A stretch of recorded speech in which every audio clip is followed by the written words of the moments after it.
चुप होकर शिव के मंदिर में नंदी के पास नंदी जैसे चुप होकर शिव को देखना प्रारंभ कर दो। शंकर तुम्हें मिल जाएगा, उसका दर्शन। मौन, शब्द में विवाद है और मौन में प्यार है।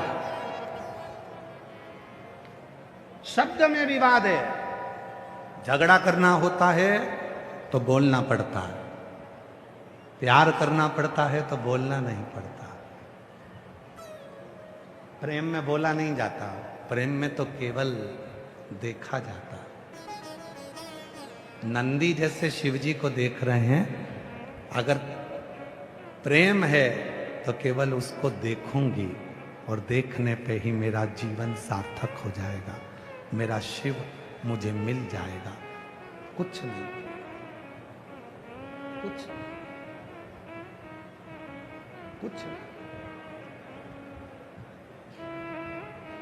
वो एक लाइन है ना महाराज, आ बैठ मेरे पास तुझे देखता हूँ, बैठ मेरे पास। शिव के सामने नंदी जैसे बैठा है, भगवान शंकर के सामने जैसे नंदी विराजमान है, केवल शिव को देखता है, शंकर का दर्शन करता है, कुछ बोलता नहीं है। शिव पुराण कहती है बोलने में, शब्द में विवाद है और चुप रहने में, मौन रहने में प्रेम है, प्यार है, बोलना नहीं। बोलना नहीं, प्यार में बोला नहीं जाता, प्रेम में बोला नहीं, चुप। जो ये कथा के श्रोता हैं, जो पूरी रात रात यहां पर रुकते हैं, जो रात भर से रास्ता देखते हैं कथा का, पूरी रात इंतजार करते हैं कथा की, आप उनसे बात कर कर देख लो। 3 घंटे कथा चलेगी, उस 3 घंटे में से 2.5 घंटे महाराज जी बोलेंगे। उस 2.5 घंटे में जो अपनी दरी बिछाकर बैठे हैं, उनके मुख से एक शब्द नहीं निकलेगा। शब्द निकलेगा जो नए नए लोग आते हैं इनके मुख से, जिसको मालूम है कि कथा में चुप रहकर जो ग्रहण कर लिया, उसी से मेरा 3 महीने का भंडार भर गया, उसको मालूम है, वो बोलेगा ही नहीं। तुम उससे कितनी भी बात कर लो, जो दरी बिछाकर बैठे हैं, जिन्होंने अपनी पन्नी बिछाई है, जो रात रात भर कथा का इंतजार कर रहे हैं, उनसे बात कर कर देखना, वो बोल देगा 5 बजे के बाद बात करना। अभी 5 बजे तक महाराज कथा बाच रहा है, एक शब्द नहीं निकलेगा उसके मुंह से, चुप तो चुप। उसे कथा सुनना है, ग्रहण करना है, झोली भरना है। 3 घंटे में 2.5 घंटे उसको मिलते हैं। वो 2.5 घंटे में भगवान से मौन रहकर, कथा में चित्त लगाकर भगवान को प्राप्त करता है और 3 महीने में अपना दुख मिटा लेता है, तकलीफ मिटा लेता है। जो नहीं समझता उसको तो केवल नहीं समझता, तो उसने तो सोचा कि कथा हो रही है, अपन को जाके बैठना है और कैमरे में अपना फोटो आना चाहिए, बस कैमरे वाले को इशारा करते रहेंगे दिन भर बैठे। जिसको मालूम है कि बस अपने को तो अपना फोटो दिखाना है, तो उसको इशारा करना है। जिसको कथा से मतलब है कि मेरे नगर में, मेरे भीलवाड़ा में मेरा शंभू आया है और मुझे कथा सुना कर जाए, और जो मैं दिल से मांगूं मेरा शंकर मुझे दे कर जाए। इंतजार करूंगी, दिल्ली में पत्र लिख कर दूंगी कि मैंने भी कथा सुनी थी और मेरा भंडार मेरे बाबा ने भरा। वो इंतजार करता है। एक पत्र है, एक पत्र भेजा एक बहन जी ने, जयपुर की एक लड़की जो अभी कथा सुनकर आई है, उसने पत्र भेजा। हम ऐसे पत्र का इंतजार तुम्हारा दिल्ली में करेंगे कि भीलवाड़ा से भी पत्र दिल्ली में आना चाहिए कि हमने भीलवाड़ा की कथा सुनी थी और मेरे बाबा ने मुझे ये दिया। एक बेटी ने पत्र लिखा है, मैं बुरा लगता है और लगे तो लग जाए, अगली बार मत बुलाना भीलवाड़ा में, उसमें कौन सी बड़ी बात, लग जाए।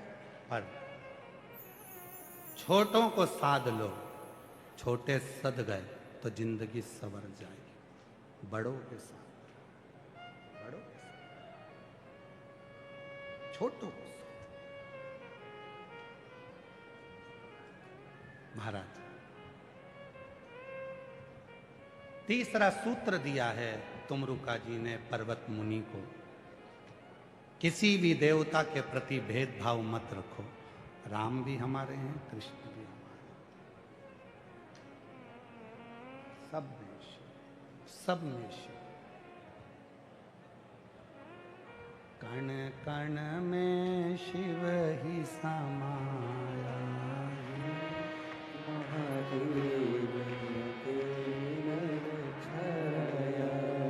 कोई अलग नहीं है, सब में शिव समाया है, कोई सब जगह। मेरे तन में भी शिव, मेरे मन में भी शिव, मेरे तन में भी शिव, मेरे मन में भी शिव। रोम रोम में समाया तेरा नाम रे,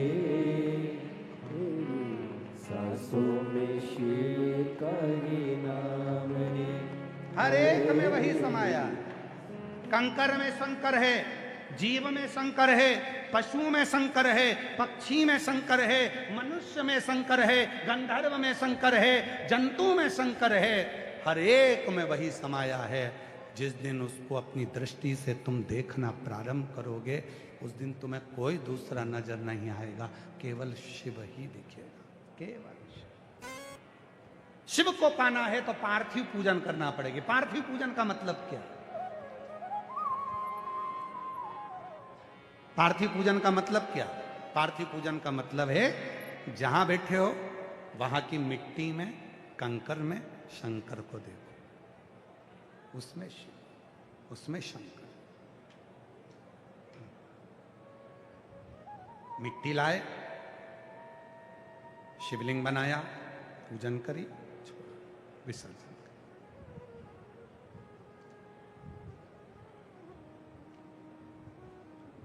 बहुत ज्यादा दुश्मन हो गए, लग रहा है कि ये मुझे तंग करेंगे, बहुत परेशान कर रहे हैं, बहुत कष्ट दे रहे हैं।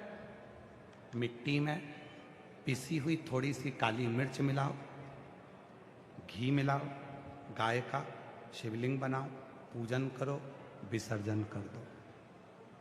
जो कष्ट देने वाले हैं वो मुंह तक नहीं खोल पाएंगे और अपने घर में ही रहेंगे। शिव तत्व में पार्थिव का पूजन बड़ा विशेष है। पार्थिव का पूजन बड़ी महत्वता। पार्थिव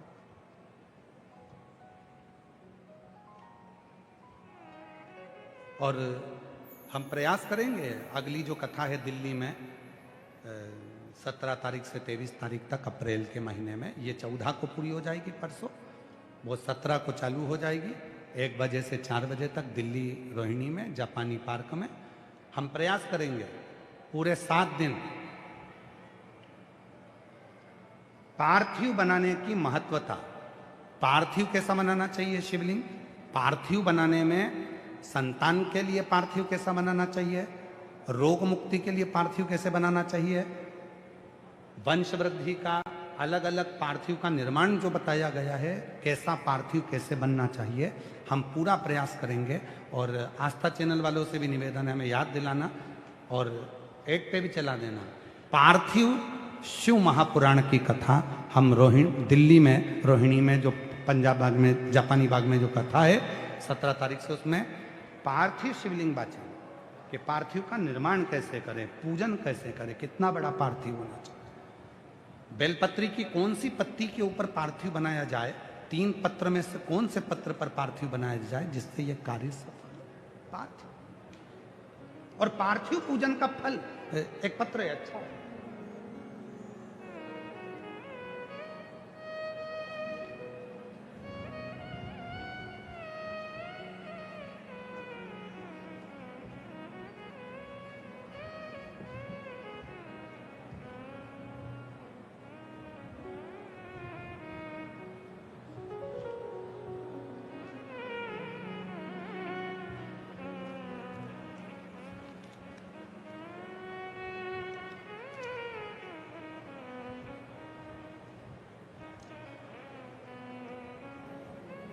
चौथा सूत्र कहा है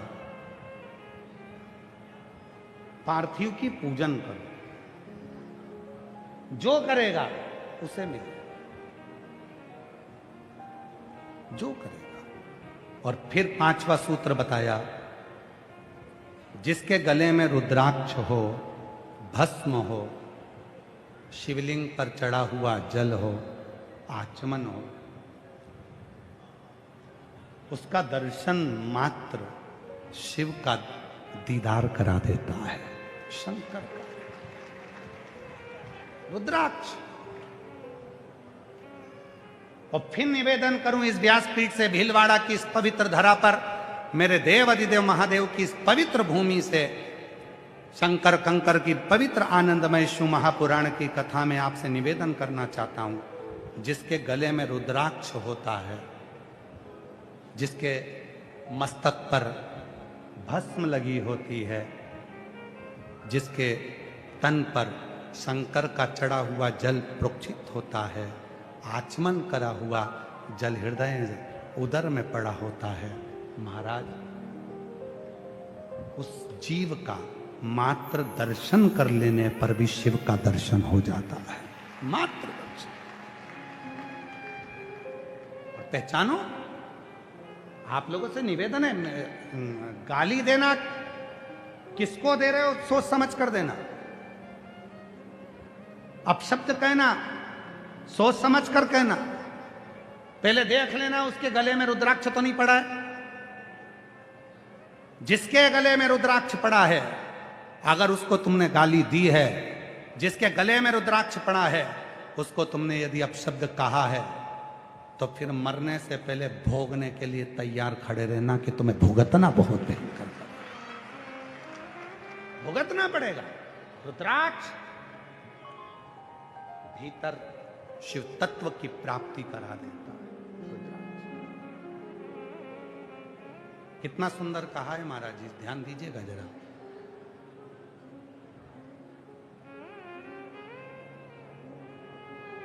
बेलपत्र की, शिव को चढ़ी हुई बेलपत्र की पत्ती का यदि एक तिलमात्र पत्ता भी तुम्हारे मुख से तुम्हारे उदर में चले जाता है,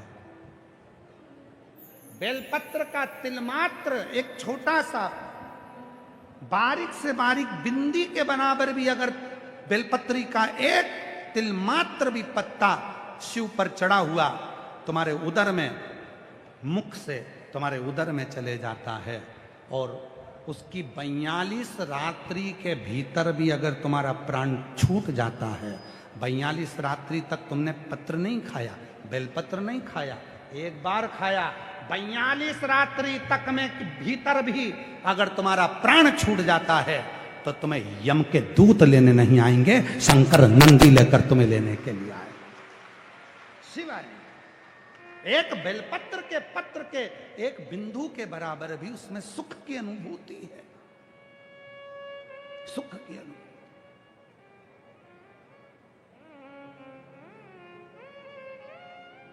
कितनी कृपा करता होगा,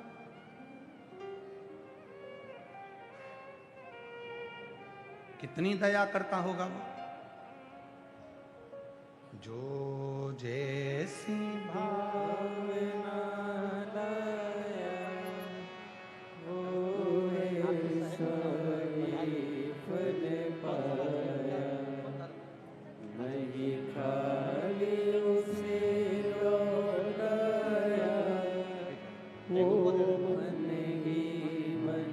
इनकी सहेली है, वो है दूसरे धर्म में, पर बाबा की कृपा से 8वां महीना चल रहा है, 20 साल के बाद उसको संतान हुई, गर्व है, जोरदार।